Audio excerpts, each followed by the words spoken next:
You're listening to the Free to Be Mindful podcast, which provides bite-sized tips for busy parents, educators, and anyone working with kids. These real talk conversations focus on mindful living, mental health, and personal growth, helping all to learn, grow, and inspire with mindfulness in mind. I'm your host, Vanessa de Jesus Guzman, educator, licensed professional counselor, entrepreneur, and mom.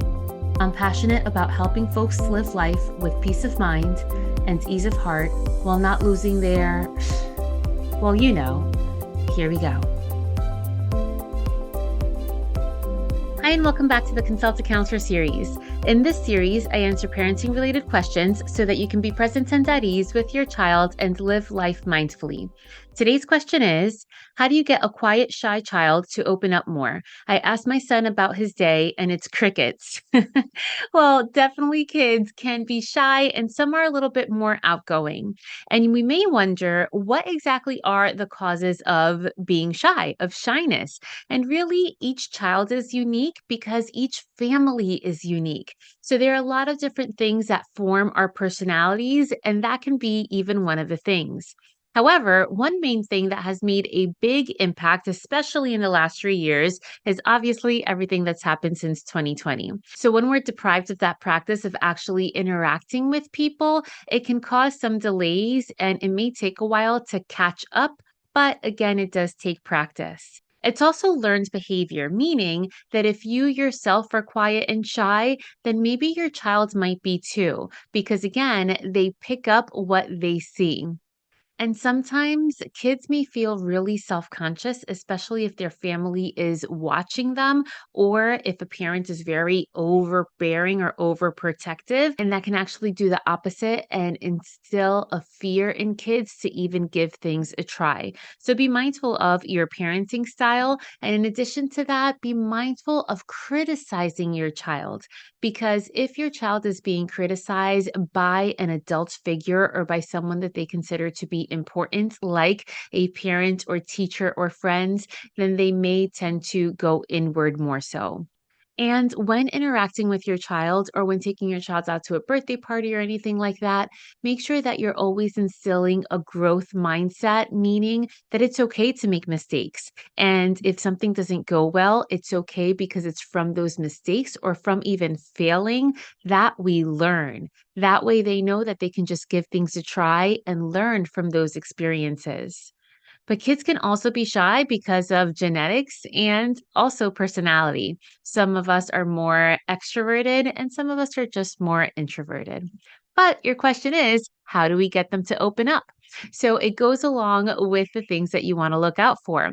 Create a safe and comfortable environment so that communication is encouraged and that your child feels safe and free to express themselves without judgment. Also, model healthy communication and expression yourself so that they know what it sounds like to be angry or upset or be animated or whatever it is that they're experiencing in that moment, and validate their feelings as well so that they can feel safe in order to share exactly what is in those little minds of theirs. Also, and this can be tough, but be patient because if your child is more naturally introverted, it may just take them a little bit to open up. So don't pressure them too much to talk, but instead show interest in the things that they do want to talk about. And I understand that that means you may hear a 30-minute story on Minecraft, Roblox, or Fortnite, or whatever it is that interests your child at their age. But if we show more interest, even if it's in the nonsensical things, then maybe they will talk to us about some other things because they're feeling valued and heard. In addition to that, encourage them to express themselves in different ways. Some of us are talkers. That's me. I'm a listener and I'm a talker. But some people are artists, some are musicians, some are dancers. And there are different ways that we can all express ourselves outside of just using our words. So be a little bit open-minded. And speaking of open, make sure that you ask open-ended questions that may lead to a good answer. So, for example, if we ask, did you have a good day at school? That's either a yes or no. So, that's a closed question. An open ended question can be, what'd you learn at school today? But we know that more often than not, the answer is going to be nothing. They learned nothing. So, some examples of open ended, more interesting questions can be, what was the best part of your day today? What was the least part of your day today? If you could relive a moment from today, what would it be? What's the most interesting thing you heard in school today? What do you like best about your teacher? What do you don't like about your teacher? What's something that made you smile today? What's something kind that you did for someone else today? What's something that your teacher said to you or to the class that you're still thinking about? What's something funny that a friend did today? What'd you do at lunch? What are you looking forward to tomorrow at school? What's something that made you proud today? And yes, some of those questions may perhaps not lead you to really invigorating conversation, but you'd be surprised if you pay attention. Little by little, they may be willing to open up more and more, but we have to show interest, which means to tuck away our phones, which means not to interrupt them, which means for us to have a wider scope of just wanting to know, how was school? We should really take an interest of, how are they doing? Their social emotional selves, how is that developing? Because without that, the academics really don't mean much. And by the way, there are some things that you're going to want to look out for when it comes to your child's level of shyness, because we want to make sure that our antennas are up a little bit and that we're doing everything we can to help our kids. So, some things that you're going to want to look for is the true level of social skills that your child has. If your child has a hard time going up to a peer and striking up conversation, or more so, if someone strikes up conversation with them and they are truly unable to have good eye contact and engage in basic conversation, then your child might need some help with social skills. And by the way, if you're a New Jersey resident, I will be offering a social skills group in person in my office in Richfield, New Jersey, so that your child can partake in a social skills group and learn, apply, and practice these social skills in a safe environment. So if you'd like more information on that, you can check out my website, freetobemindful.com/groups. You also want to see if your child is involved in anything outside of school. Do they play a sport? Are they in a scouting group? Are they in any type of activity outside of school?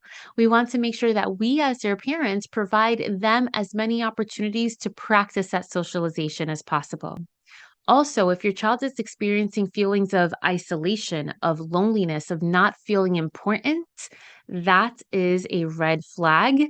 And if there's unnecessary stress over the opinions of other people, leading for them to become more introverted, that they're not reaching their full potential as a kid, or if their anxiety is increased, those are all some red flags that you want to look for. And if you need further assistance with that, maybe your child just needs to go to therapy for a little bit, which is a-okay. If you need more questions answered on that topic, feel free to email me or DM me and I can point you in the right direction. And lastly, remember that our kids are little humans, meaning that they are going into their own beings with their own mindsets, with their own personality. And know that sometimes I know after a long day at work, I need a break before I'm able to shift gears and go into mom mode and really engage in conversation there. So allow your child to have a break should they need it, but give them the language to use if they need a break. My child straight up tells me, Mommy, I'm tired. I can't talk right now. And I tell him, okay, I'll give you 5 or 10 minutes, but then at that point, I'm going to be ready for conversation. So allow them flexibility to decompress, to be themselves, but then to engage when you're both ready. I hope this helped.